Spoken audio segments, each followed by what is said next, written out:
I'm Craig, and I'm 44. Next month will be I'll turn 45.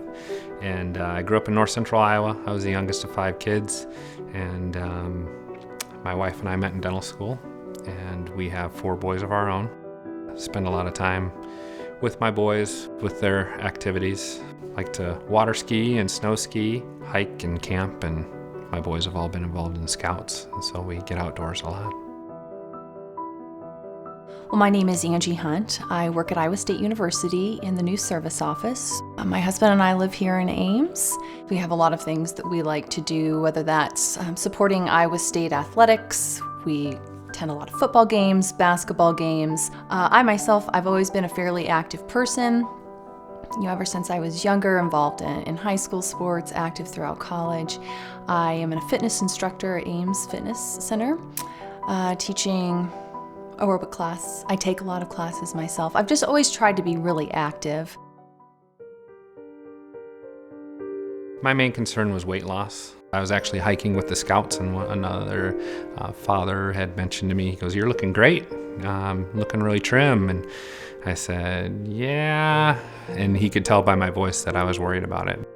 I've always been fairly healthy and never had any red flags or concerns, so pretty routine. Go in, do the blood work, do the annual checkup. And so at the time when I visited with my doctor, she had also mentioned it might not hurt to do a fit test, which I was not familiar with that. Then towards the end of August, right before Labor Day weekend, I did have a spot of blood in my stool that I had noticed, and I called my physician, and he saw me right away.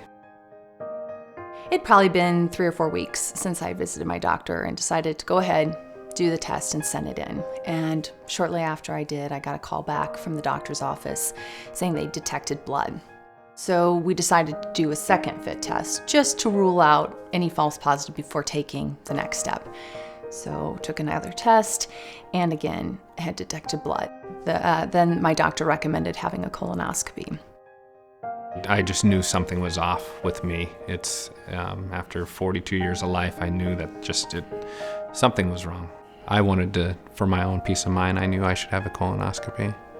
Went in, had the colonoscopy, and the GI doctor came back into the room after the procedure and said, "I just want to let you know you have colon cancer." And really just, you're coming out of this fog of anesthesia and you're thinking, did I hear that correctly? That was a rough time for my wife, because she had to explain to me while I was still sedated. I kept asking her, and she had to continually explain to me that I had cancer. So that was probably one of the toughest things for me. Isn't necessarily going through it myself, but what others have had to go through. My family, my boys, my wife. I was able to get into see an oncologist that very next week. I immediately had a CT at the morning of my visit with my oncologist, and he brought me in and said, we're not dealing with stage 1 or stage 2, it's at least stage 3. It's broken through the wall of the intestine.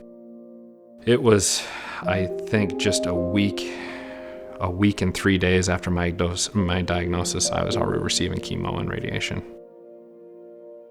Then I was scheduled for my surgery and had about 1 foot of my colon removed. They tested the tumor, and it came back colon cancer stage 2A. So my doctors, they recommended 6 months of chemotherapy. About 2 years ago, I took the last of my chemo for my first round.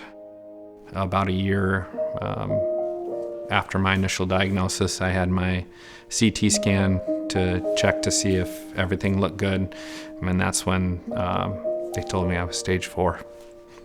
So that's when they discovered a liver tumor, and that's when things changed. At that point, I had the liver tumor resected, and as soon as that was complete and I was healed from that, I went to Mayo for a full screening, and that's when they discovered that I had nodules in my lungs as well. It hits hard in terms of staying positive, because you go from 80-some% 5-year survival rate to it completely flips it. You go to about a 12% 5-year survival rate as soon as you've been diagnosed stage 4. I think the support system that I had was key to me keeping my attitude up. There was no doubt that my family was what I was fighting for. When you look at the odds and you say 12% 5-year survival rate, what I always said was, someone's got to be the 12%, and it's gonna be me. I would have never known to ask my doctor, do you think I should have a fit test at age 40?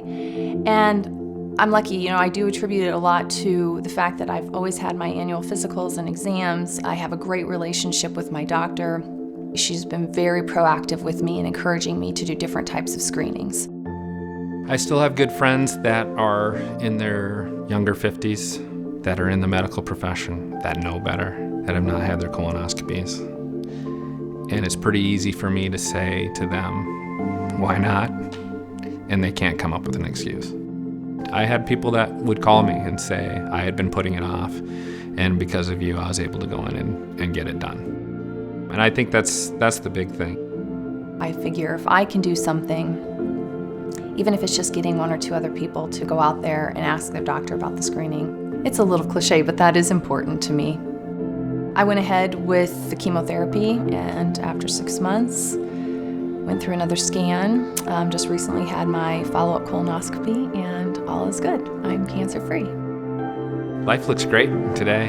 I had a clean CT in February, and another clean CT and clean colonoscopy at the end of June. And I don't need to be checked for 6 months. That's kind of a big thing for us. I didn't think I'd get to this point.